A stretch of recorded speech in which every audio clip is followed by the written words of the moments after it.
Single, childless, and gay in my 30s. Let's talk about it. Society has told me for so long that by this point in my life, I should have my ish together. Do I? No. Not in the slightest. I am like at the precipice of fully knowing who I am, and I'm just such in a new chapter of life, and it's so exciting, and I just feel like I'm thriving right now. Yes, there are ups and downs for sure, but I'm so glad I've gotten out of my comfort zone and I've done so much inner work. This is where I'm at. This is what I'm talking about. This video is mostly for people that are in the same boat as I am, so they feel less alone. And let's dive in. Let's talk about being single for a second. So throughout my 20s, I basically chased being in a romantic relationship. I was a relationship girly. Most of my 20s were spent in relationships, except like the past few years where I was at the end of my 20s and I was like, I need to figure out me. I need to just like not date for a minute, do some inner work, figure out life on my own, and be content with myself. I was not content with myself. I feel like I've talked about this multiple times throughout different pieces of content on my social media platforms, but I felt so uncomfortable being alone. I was not able to enjoy time alone. I didn't know what to do with myself. I felt like I needed another human to give me validation so that I was good with myself. And I'm not saying external validation is bad. I think a lot of people like and enjoy external validation, and that's not a bad thing. We're humans, we are social beings. We enjoy spending time with other people and sharing love and experiences and all of that, and that's such a beautiful part of being human. But I think there's also this huge part of life, and that's learning to love yourself and learning to enjoy your own company, because the relationship with yourself is the longest relationship you'll ever have in this life. You come into the world alone and you leave the world alone. And I'm not saying that's like this negative, scary thought.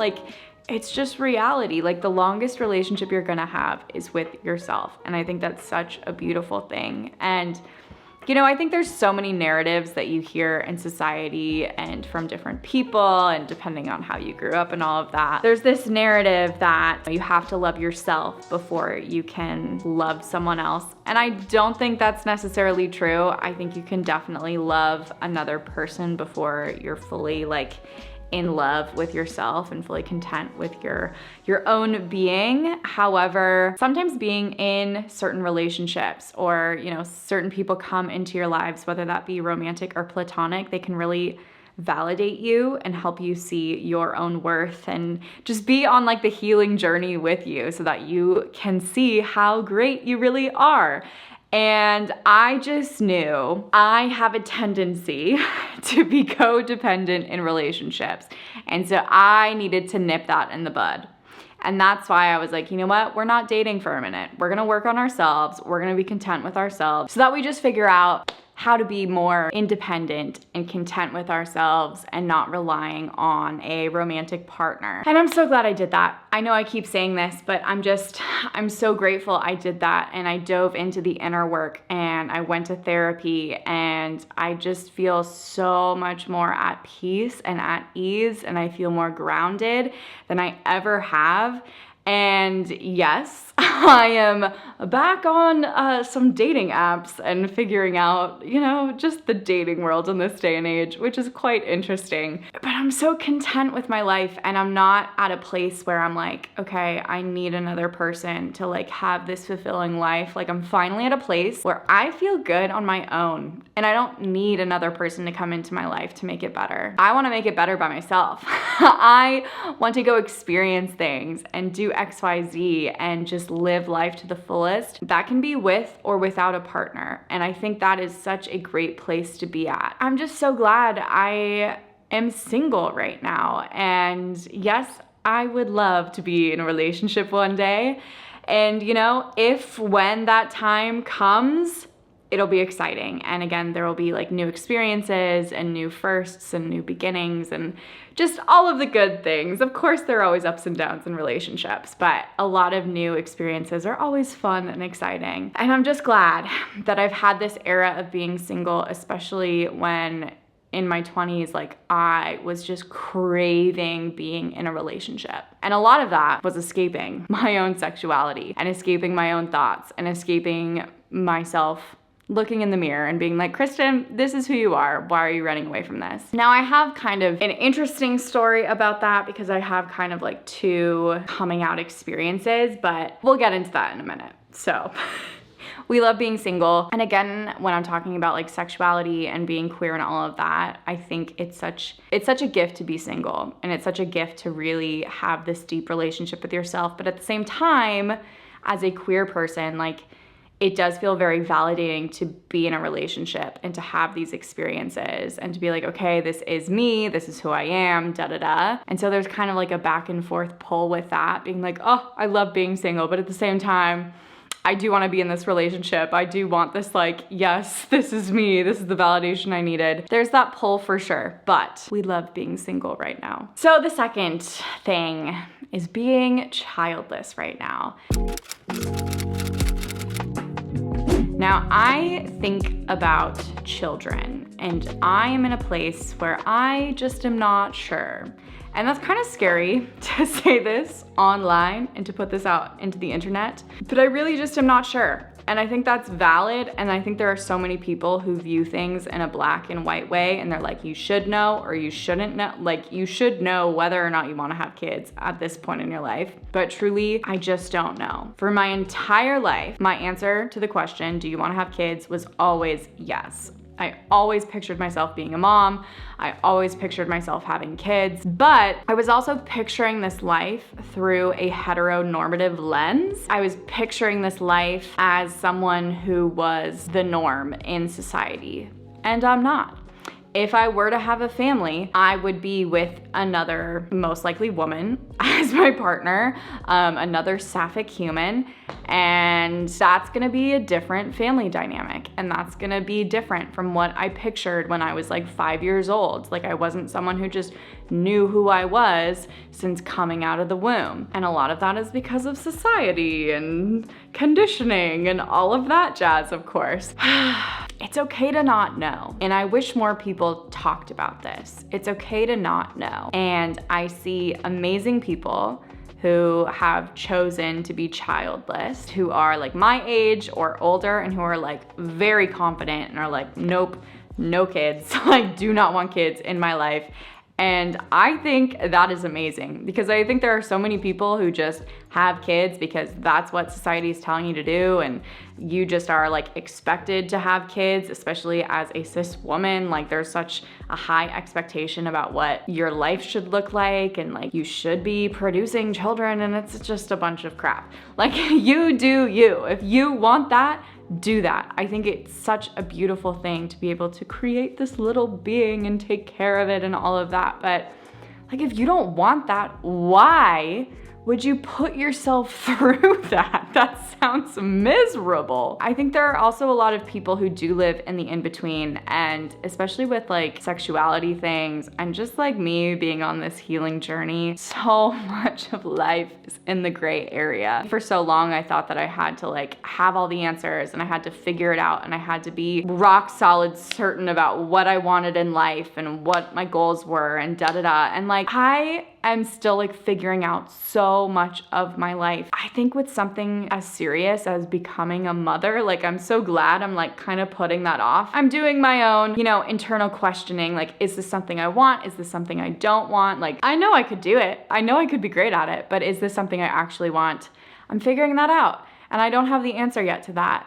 And I think allowing myself to not have the answer right now is such, again, a beautiful gift, because I'm focusing on these bigger aspects of my life that are present to me in my life right now, right? Like, I don't have a partner, and my answer to would I have a kid by myself, right now my answer is no. Like, I wouldn't want that. I'd want to share that with another human. But like, there's always the possibility of me and a future partner like not being together, or like, you just don't know. So I'm just focusing on the present right now. And that's focusing on platonic relationships, my friendships. I have met so many amazing people in my life like this year since January. And that's because I've gotten outside of my comfort zone. And it's because I have this freedom as a childless millennial. Like I have this freedom of exploring myself and my identity and who I am and trying new activities and trying new things and meeting new people. And that's because I don't have these like big responsibilities like raising a child. Like that again is just like mind-boggling to picture myself in that place in my life right now. I could never be in that place right now in my life, and I'm glad I'm not, and I'm glad I'm exploring new things and having new friendships. And I also love that I am surrounding myself with so many people that are single or are in relationships and choosing to be childless, because it's giving me such a different perspective. I think there are a lot of people in my life too that are like in serious relationships, that have been in long-term relationships, and it's really hard being this human stepping into those spaces where you're the single one and you're like having all these new beginnings and you're in this new chapter of your life and you're just in very different places in life. It's such a refreshing thing to step into different spaces and be in new communities of people that are very much on the same path with you, and they're dating and they're single or they're choosing to be childless. And it's just a nice place to be, because when you're in a space where everyone is partnered up and everyone is getting married and everyone is starting to have kids, it just feels so overwhelming and it feels like you're behind, and you're not. There's no perfect timeline. Everyone has a different timeline, and it's so hard to unlearn that, because there are certain timelines, especially with children and a biological clock. People are thinking about that, obviously, but it's just so refreshing to be in spaces that aren't just celebrating marriage and kids. Especially as a woman, it is so draining to just see women get celebrated for being married and producing offspring. Like, there are other things you can celebrate. And in fact, like, independent women should be celebrated a lot of the time. Oh my God, when I think about like independent women who are paying their own bills and not relying on another human to get stuff done, it feels like it's so nice to have that partner in your life to split the bills. If you can't get something done and you're having a bad day, your partner's gonna lift you up and pick you up and, you know, cook you dinner or whatever. Like, when you are an independent human and you don't have that other person, oh my God, you should be celebrated. You're doing so much more. And it just, I don't know, it just sucks that women are only celebrated when they're getting married or having children. I think we need to celebrate women more in general, and just people more that are independent and doing their thing. And that is my 2 cents about that. The next thing, which kind of like ties into timelines, is just being queer in my 30s and single and all of the things. So let's talk about timelines for a second. A queer timeline is so different from the heteronormative timeline. And again, I don't think there's any like perfect timeline. Of course, everyone's on their own timeline, doing their own thing. There's no perfect time to do XYZ in your life. But I have like 2 kind of big moments in my life where I was like, I am queer. And that was like in college, senior in college. I was like, okay, stepping into this identity, thought I was bi.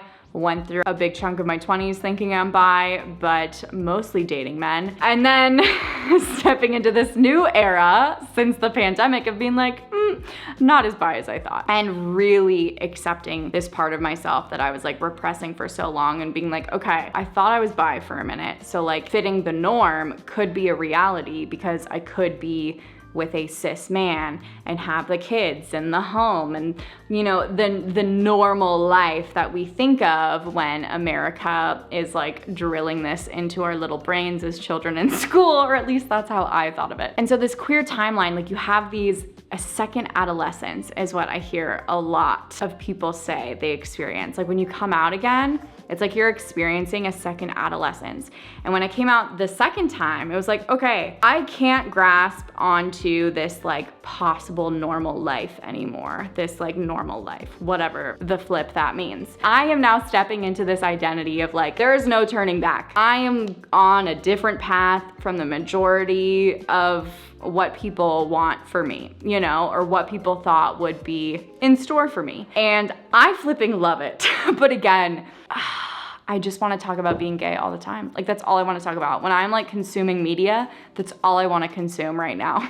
And I know that sounds crazy, especially to like straight people that just like don't get it. But also talking to like my queer friends about this, like we're in the same boat. It's like, we just need to consume all of this queer content, because for the majority of our lives, especially all of our childhoods, like we had zero representation. We had zero representation.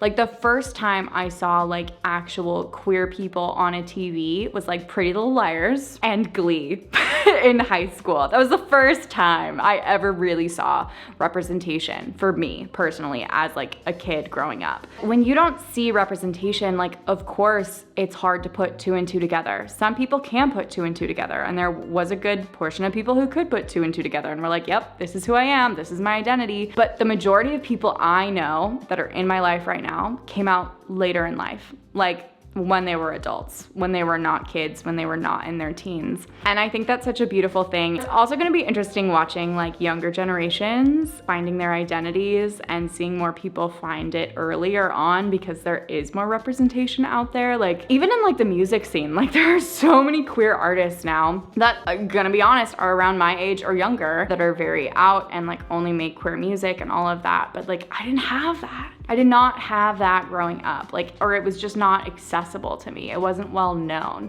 I love it.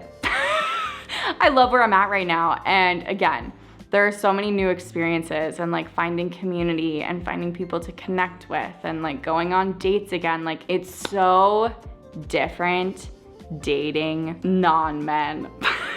And again, I've experienced it in the past, but then I got into like a long-term relationship with a cis dude towards like my mid-20s. And so that obviously played a factor. And I do want to say bisexuality, very valid. I have a lot of bisexual friends. This has just been my journey of coming to terms with myself and coming out and all of that. And I wish I didn't have that stereotype of going from there to the next identity, but that's just how the cookie crumbled for me. Yeah, I could talk about this all day. Like I have been thinking about like my social media and YouTube and just what I want to do online. And I'm such a creative soul. And I feel like right now, like I really just want to talk about the queer community. And I really want to talk about like being your authentic self and falling in love with yourself and, you know, self-love, self-care, all of the things. I've been on such a healing journey of coming into myself, and I'm so glad that I've been able to spend so much time doing the inner work. And that's something else that's very unique to the queer community, and not everyone is in this boat. But like a lot of people in the queer community have done inner work, have gone to therapy. I know therapy is inaccessible for a lot of people, so I do want to say that, which is ridiculous. And again, we got to work on that. You're not just going with the flow of what society is telling you to be. And you're not. Like people who are and fit into the box of like this perfect little life of what society wants you to be, you just are going with the flow because that's who you are and it's easy. But when you are treading upstream, it's very difficult. And when you have to, you know, take a pause, sit on the side of this river going upstream and really dive into, okay, what have I been repressing for so long? What have I not been facing within myself? What do I need to accept about myself, and why am I struggling? What is causing this? And there is so much to dive into. But it's just like this great deep connection that I've had in like queer spaces and with queer people in my community, being able to have this commonality. Like we all have this common experience of being like, yeah, it was difficult, at least in my generation, which I know it was a lot easier for me than it was for people a lot older than me, but that doesn't make it easy. And I think that's also such a difficult thing to explain to some straight people in my life. They think it's so easy, and it's not. It's so flipping hard to step into this identity and to just like be who you are, because there are still a lot of scary people out there. There's still a lot of really awful people out there. And it doesn't even matter if you're in like the most accepting space in the world. Like some people still took longer to figure out who they were, even in the most progressive, welcoming, open spaces. I could talk about this all day. But I'm just so glad I am in this place where I'm having so many new beginnings. And I will say, that loneliness epidemic, I was in that little bubble, especially during the pandemic and a few years like coming out of that. I was so isolated. I was going through a breakup. I was coming to terms with my identity. I had no local friends anymore. Like everyone had moved away. I was like, I am truly getting flipped upside down and I need to figure out my life and I need to go try new things and meet new people and get outside of my comfort zone and put myself out there and date again and make new friends. Like everything, figure out what I want in my career and the YouTube stuff. And so I just had to question everything. And when everything in your life feels like it's doing a 180, you have no stability at all. You're like, what the heck is happening? How do I move through this? Like I was so lost. Once you start just putting yourself into spaces where you're with like-minded people and you're gonna be around supportive people and just finding such welcoming open spaces is life-changing, truly. So for anyone who is like in a similar boat or was in the place I was a couple of years ago or even like a year ago, the change I've seen since January in myself and just in my life is astounding. It's truly crazy. So if you are in this place of like feeling isolated and feeling lonely and not knowing what to do and you're single and you're childless and like, you're like, why is this my life? Just know you're not alone. And everyone's timeline is different.